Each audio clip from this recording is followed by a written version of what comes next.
ଜଣେ ରାଜା ନିଜର ମନ୍ତ୍ରୀ ଓ ପାରିଷଦ ବର୍ଗଙ୍କୁ ଧରି ଏକ ଦୂର ତୀର୍ଥସ୍ଥଳକୁ ଯାତ୍ରା କଲେ। ତୀର୍ଥସ୍ଥଳ ପରିଦର୍ଶନ ପରେ ରାଜା ବିଚାର କଲେ ଯେ ସେହି ସ୍ଥାନରେ ରହୁଥିବା ଜଣେ ପ୍ରସିଦ୍ଧ ସାଧୁଙ୍କ ସହିତ ସାକ୍ଷାତ କରିବେ। ସୁତରାଂ ରାଜା ସାଧୁଙ୍କ ଆଶ୍ରମରେ ପହଞ୍ଚିଲେ। ଆଶ୍ରମରେ ସାଧୁ ଭୂମି ଉପରେ ବସିଥିଲେ।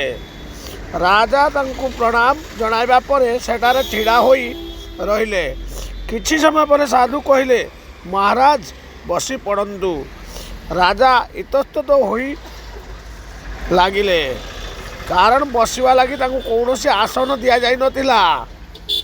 ସାଧୁଙ୍କ ଠାରୁ ଏହା ଶୁଣିବା ପରେ ମନ୍ତ୍ରୀ କହିଲେ, ମହାତ୍ମା, ଏ ହେଉଛନ୍ତି ଆମ ରାଜ୍ୟର ରାଜା। ମଣିମାଙ୍କ ଉପବେଶନ ଲାଗି କୌଣସି ଆସନର ବ୍ୟବସ୍ଥା କରନ୍ତୁ। ଚ୍ୟାନେଲକୁ ଲାଇକ୍ କରନ୍ତୁ, କମେଣ୍ଟ କରନ୍ତୁ, ସବସ୍କ୍ରାଇବ୍ କରିଦିଅନ୍ତୁ। ନୂଆ ଆସିଥିଲେ ବେଲ୍ ଆଇକନ୍ଟିକୁ ବଜାଇ ଦିଅନ୍ତୁ।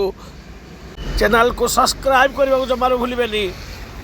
ସାଧୁ କହିଲେ, ମନ୍ତ୍ରୀ ମହୋଦୟ, ଏହା କେଉଁ ରାଜଉଆସ ନୁହଁ, ଏହା ଏକ ବୈରାଗୀର ଆଶ୍ରମ। ଏଠାରେ ଆସନ କାହୁଁ ଆସିବ? ଏଠାକୁ ଆସିବା ପୂର୍ବରୁ ଏକଥା ଚିନ୍ତା କରିଥିଲେ ଆପଣଙ୍କ ସାଙ୍ଗରେ ଆସନଟିଏ ନେଇ ଆସିଥାନ୍ତେ। ଚ୍ୟାନେଲକୁ ନୂଆ ଆସିଥିଲେ ସବସ୍କ୍ରାଇବ୍ କରିଦେବେ।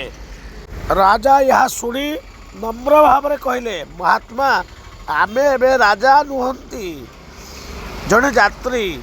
ଯାତ୍ରାରେ ଥିବା ଲୋକ କ'ଣ ଆସନଟିଏ ଧରି ବୁଲୁଥାଏ? ସାଧୁ କହିଲେ, ଆପଣ ଠିକ୍ କଥା କହିଛନ୍ତି ମହାରାଜ, କିନ୍ତୁ ମୁଁ ବି ଜଣେ ଯାତ୍ରୀ। ଏ ଜୀବନଯାତ୍ରାରେ ଅଧାରୁ ଅଧିକ ବାଟ ଆସି ସାରିଲିଣି।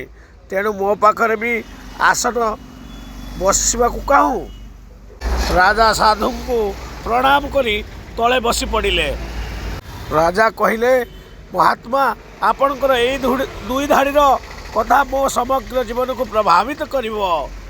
ଚ୍ୟାନେଲକୁ ସବସ୍କ୍ରାଇବ୍ କରିଦେବେ, ଲାଇକ୍ କରିବେ, କମେଣ୍ଟ କରିବେ। ଏଇ ସାଧୁଙ୍କ କଥାରୁ କ'ଣ ଶିଖିବାକୁ ମିଳୁଛି କମେଣ୍ଟରେ ନିଶ୍ଚିତ ଜଣାଇବେ। ଜୟ ଜଗନ୍ନାଥ।